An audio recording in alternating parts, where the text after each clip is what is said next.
Esta semana nós pedimos a ajuda dos telespectadores para decidir o tema do quadro Café com Direito. E o assunto mais pedido, né, da nossa fanpage foi a linha de sucessão, a herança. Assunto complicado quando as pessoas querem o que não tem direito, ou acha que tem. Enfim, são muitas dúvidas a partir de agora esclarecidas no Café com Direito.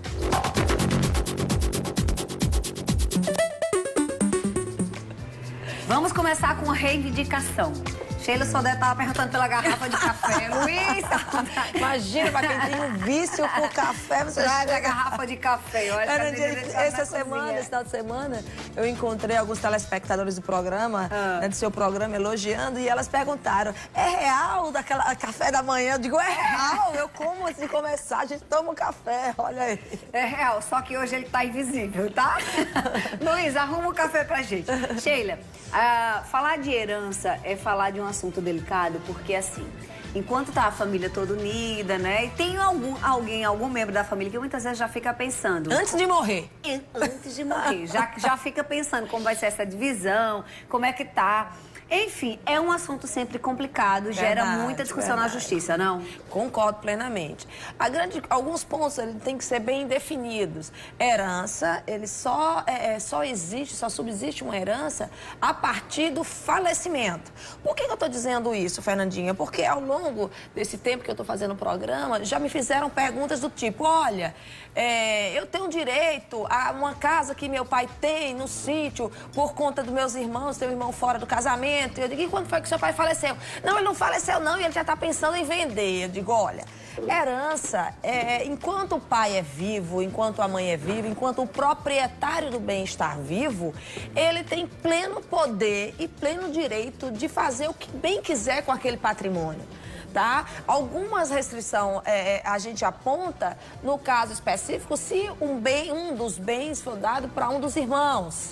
Né? Aí é diferente. Ou quando um dos cônjuges estão dilapidando o patrimônio porque está tendo um caso de traição, aí é diferente. Mas o termo herança, ter direito a algo que não é seu, que é de seu pai, que é da sua mãe, que é de um primo seu distante, isso só ocorre depois do falecimento. Porque é isso que você falou, às vezes o pai tá doente, ou o pai pegou a casa, tá vendendo para reinvestir, ou então as pessoas quando ficam mais idosas adoram comprar sítio, pensar numa vida assim, aí os filhos já começam a querer se meter nessa relação e achar que tem direito naquilo. Não tem. O direito só nasce com o falecimento. Isso é importante. E existe também o caso específico que também se herda dívidas. Aí vamos fazer uma ressalva, que no direito a gente usa muito.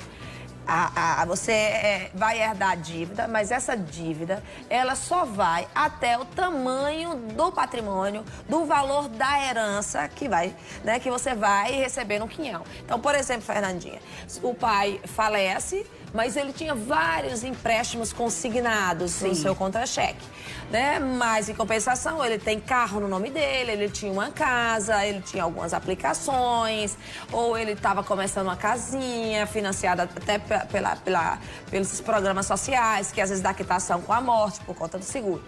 Antes de fazer toda essa partilha, em relação a esse patrimônio, quem vai ficar com o quê? Tem que lembrar que as dívidas e todas as despesas para o velório, para o sepultamento, ou as dívidas que ele deixou, a pessoa que vai ser responsável, que vai ser o futuro inventariante, ele tem que também ficar responsável em honrar essas dívidas, né? Agora, mas meu pai, doutora, como já aconteceu, ele simplesmente tinha um empréstimo consignado ao servidor público, os empréstimos eram muito altos, tá? E ele não tinha bem, a gente falava de aluguel. O que acontece se ele falecer? E essa dívida que está no banco? Aí é o que a gente chama de inventário negativo. É importante a família fazer o inventário. Não deixou nada como herança, né? Eu digo, realmente, a dívida aí não vai ultrapassar, não vai chegar para os filhos, para os netos, não vão sobrar para o tio, para irmão. Não vai ficar. Mas o que vai acontecer? Essa dívida, né, ela pode ficar perturbando os familiares, porque eles vão ligar para cobrar. Então é importante o inventário negativo, que é feito em cartório, é um custo bem mais baixo. Você fazer esse inventário e apresentar junto ao banco, tá? Também além de certidão de óbito, você vai apresentar também junto ao banco. Para poder não ter nenhuma pendência, né? Exatamente. Sheila, uma telespectadora mandou uma dúvida pra gente pelo nosso WhatsApp. Ela tem 4 irmãos, 2 dos pais e 2 que foram fora do relacionamento. A gente chama de unilateral, né? Tá. Unilateral. Ela quer saber como é que é feita essa divisão de bens. Olha bem, se quem falece... Aí, vamos lá. São 4 filhos de um pai. Mas quem falece? O pai. Porque se são do mesmo pai, aí a divisão, né, do mesmo pai.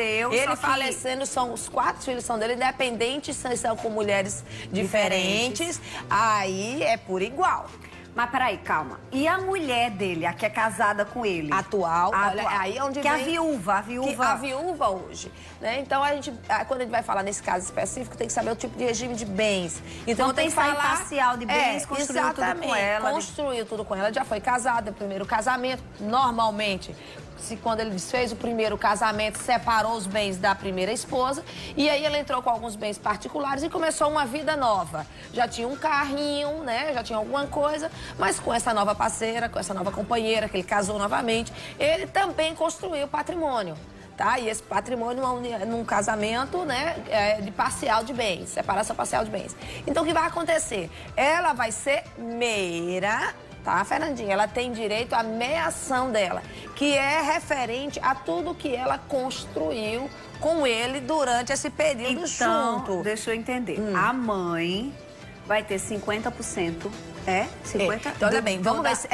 ela vai ter 50% dos bens que eles construíram, mas isso não é herança, isso nem entra, não vai pagar imposto sobre isso, porque é um direito que já é dela. Ela é proprietária desse bem enquanto viva. Entendi. Porque ela construiu com ele, então ela é meira. Dos filhos? Ela é meira, então a parte dela vem pra ela. Certo. E os 50%, dependendo, se ele tinha algum outro bem também particular, que ela não contribuiu, que foi antes, alguma coisa do gênero, ela vai ser dele, vai dividir com os filhos. Eu tô fazendo pergunta de quem não entende mesmo e não, mas tem que de casa também entende. É porque, Fernandinha, nesse caso específico, muitos fatores, eles vão interferir. Se, por exemplo, quando ele falou... Se a mulher tá viva e o marido morreu e tem filhos, ainda não é herança, porque ainda tem a meira, é assim? Não, é herança dos 50% da parte dele. Certo. Isso é a diferença, que às vezes a gente não entende quando a gente casa e é união estável, ou até união estável, ou então a questão universal. O casal constrói patrimônio juntos. Se ele morre, o que ele tem é o quê? É 50%. Se é uma casa de 100 mil, o que vai para a herança, uma casa de 100 mil, o que vai para a herança é os 50%. Entendi. Aquilo é herança. Os outros 50% não é herança, é meação, porque já me pertencia em vida. Entendi. Então, no caso dessa telespectadora que mandou a mensagem pra gente, a mãe dela tem 50%. Exatamente. E os outros filhos vão dividir esses 50%. Exatamente. O que era dele, dependendo da situação, ela também participa como herdeira. Entendi. Isso não acontece com aqueles casamentos mais antigos, em que era casamento, comunhão universal. Ela só é meira. Ela não entra na divisão também da herança dele. A gente tem que entender que são duas coisas diferentes. A meação é aquilo que era meu também, porque eu construí, eu sou proprietária. E eu não morri, então não é... Certo. O que é meu não vai para herança. Tá? Agora, do meu marido, o que é que eu vou herdar ou não? Entendi. 50% dele, porque só morre ele. Só morre a parte que ele é proprietário, que vai ter que mudar a titularidade. Por isso, quando você vai pagar os impostos referente ao inventário, é só dos 50% que vai para a herança. Entendeu? Então, existe essa grande diferença. O que é meu de direito, por isso que é importante você, no regime, saber o que é seu, o que você tem direito, o que não tem nessa relação. O que é seu de propriedade. Ou seja, comunhão universal nem sempre é melhor, o melhor regime. Não, por isso até que mudou muita coisa, Fernandinha, em relação a isso. Ela só é meira. Não é herança. Não outra telespectadora quer saber como é que funciona, não é herdeira, é verdade, como é que funciona a compra das partes dos irmãos. Aí é uma grande negociação, o que às vezes chega em consenso. A gente vai, por exemplo, nós temos duas formas de mudança de propriedade em relação à herança. Você pode fazer por meio de cartório, muito mais rápido e mais barato. No cartório de registro, você pode fazer o inventário. Contanto que não tenha nem menor nem incapaz. O que quer dizer também o incapaz? Pessoas interditadas, né? Ou problemas de saúde graves, ou então idosos que estão em grau de saúde e que não responde por si. Então, são interditados. Então, nesse caso, tem que ir. E é importante, porque na Paraíba nós temos um instituto, né, do tributo referente a inventário e a herança, que ele tem multa se você passar dos seus 30 dias. Então, ter atenção em relação a isso. Então, é bem separado isso, Fernandinha. Tá. Ó, Sheila Sodré vai continuar aqui com a gente. Você vai pensando aí qual é a tua porque tem dúvida. a resposta do pessoal do Facebook. Exato. Uma delas que escolheu, que é importante saber se o neto, a avó faleceu, se o neto teria direito ou não, já que ele não tinha os pais. Isso é importante. Tá, daqui a pouquinho o Sheila Sodré vai responder você que escreveu no nosso Facebook, lá na nossa fanpage, que pediu o tema também, né? Exatamente. Muito legal vocês terem pedido esse tema aqui no programa. E a gente volta falando daqui a pouquinho, tá?